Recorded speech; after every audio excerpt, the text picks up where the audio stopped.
Hey everyone, let's talk about the Grub's Gorgonian.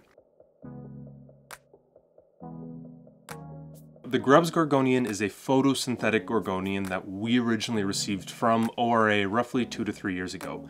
It was initially collected from the ocean in 1990 by Klaus and Rosalia Grube. Now the Grube's Gorgonian is the proper way to pronounce this name. I'm just so used to calling it the Grub's Gorgonian because that's what we've been calling it in the farm since we received it, so that name's a little bit stuck with me, but either should work, although Grube's Gorgonian is probably more proper. After this Gorgonian was collected in 1990, it spread throughout Europe, was eventually moved from Europe to the United States, and then from the United States to Canada so that we can offer it to you. It has a long storied past, and time again this coral has been grown into large colonies in aquariums since it was initially collected 31 years ago. And a common theme on this channel, why is this such a great Gorgonian for your aquarium? It's because of that long history in captivity. This is a very well adapted photosynthetic Gorgonian to reef aquariums. The Grub's Gorgonian is a fast-growing photosynthetic Gorgonian that will reach up towards your light. Given enough time, this will become a very tall colony, and the taller it gets, the more it'll sway back and forth in the flow of your aquarium. There are photosynthetic Gorgonians and non-photosynthetic Gorgonians. In the reef aquarium hobby, we tend to classify all Gorgonians into one of these two groups. The photosynthetics are fairly easy to keep, and they range from pink colors to tans to purples. And then you have the non-photosynthetics, which are very hard to keep, and they come in a vast array of colors. Some of these Gorgonians are stunning, but the reason why we don't love farming them at Dawn Aquaculture is just due to their frequent feeding requirements. They require so much feeding, and all that feeding makes your water very dirty, and then the dirty water harms these corals.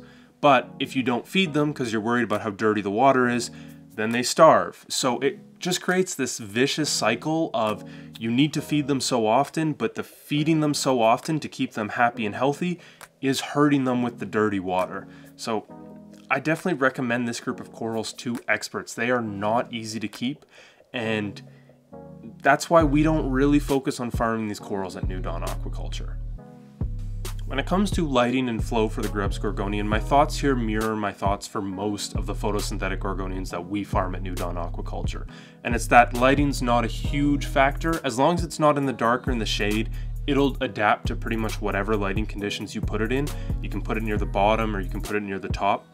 But with flow, it's definitely important. Gorgonians love flow, and especially as it grows into a bigger colony, you need enough flow to get into those flow restricted areas in the inner branches of the colony to make sure you're blowing any detritus out of there.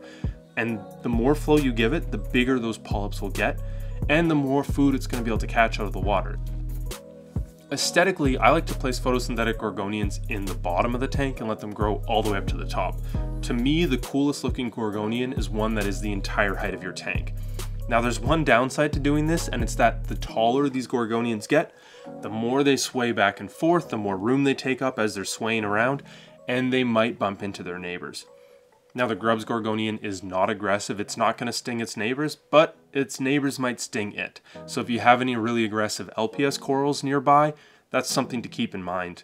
But as long as you give it some space, I wouldn't worry too much about it harming other corals, and I would just let this thing get as tall as you can. One final thing to mention about the Grub's Gorgonian is feeding. Now this is a photosynthetic Gorgonian, which means it does not require additional feedings. And if you have high nutrients, if your water's too dirty, don't feed this coral. But if you're keeping your water clean and you're feeding your other corals occasionally, this is a great one to feed too. And what we notice when we feed it heavier in the farm is it tends to grow a lot faster, it gets pinker branches, and the more we feed it, the more noticeable its polyps become. So if you have one of these and you're trying to grow it up tall in your aquarium, feed it a lot and you'll notice significantly faster growth. If you want to learn more about the Grub's Gorgonian, you can find more information about it on our website at ndaquaculture.ca. We'll have a link to it in the description below this video. If you like this video, please consider subscribing to our YouTube channel. We're going to be doing more videos on all of the coral strains we farm, the dry goods we use to grow those corals, and the captive red fish we sell. So thanks for watching and stay tuned.